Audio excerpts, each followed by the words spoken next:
Hello, it's Alan Stransman. I'm going to be reading in this video another section of my book, Don't Let Your Dream Business Turn Into a Nightmare. And I want to just set up the clip if I can. Where we are in the story is this. You have had to bring in a business consultant earlier in the process because the first draft of the business plan that was presented to your prospective investor and his accountant was deemed to be too expensive, and you needed to redraft the business plan, but you didn't know how to do it. You needed to make some changes, but you just weren't sure how to go about it. So you brought in a business consultant who rewrote the business plan for you. The two of you went to Vancouver, presented it to your prospective investor and some other people, and the result of all of that was that you were able to get an agreement in principle from two investors to put up the money for your dream business. Well, that's the good news. The bad news is that now you're in a situation in which you have an agreement in principle, but you don't have the money actually in the bank, and so you really can't do anything. And there are a number of steps that you have to take in order to get everything properly set up and in a proper kind of legal form, so that the money can be deposited in the bank, all the agreements can be signed and so forth.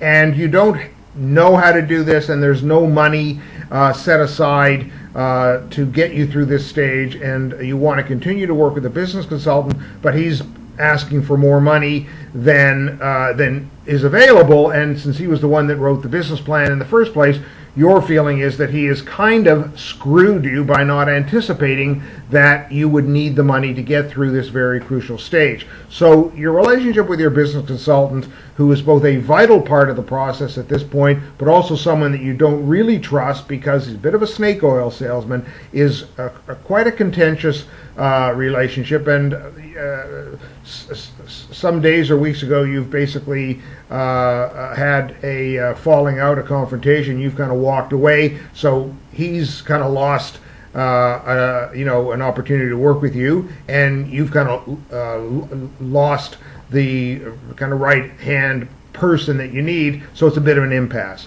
Okay, that's a rather long-winded and hopefully somewhat clear explanation of where we are as this passage begins. Now remember, the book is written in the second person, so the story is told as if you are the one that is taking the action and making all the decisions. And point number 2 is we're talking about a spa for men, which is called the Men's Power Spa. So this is how it sounds in the book.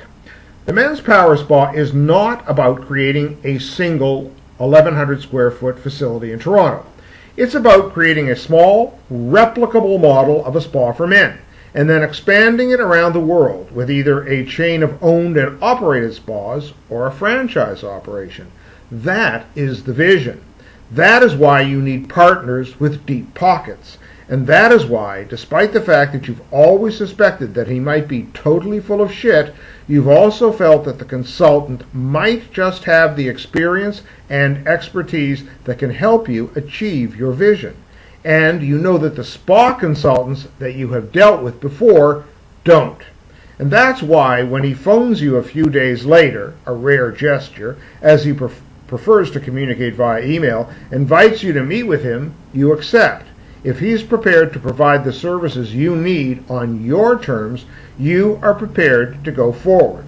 So what if you told him to go screw himself? It wasn't personal, it was business. When you meet with him, he makes you a very interesting proposition.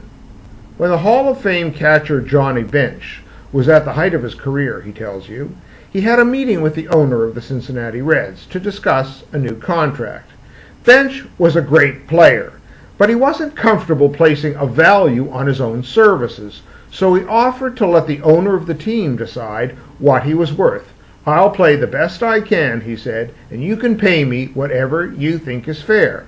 Whether the story is true or apocryphal doesn't matter, not to you.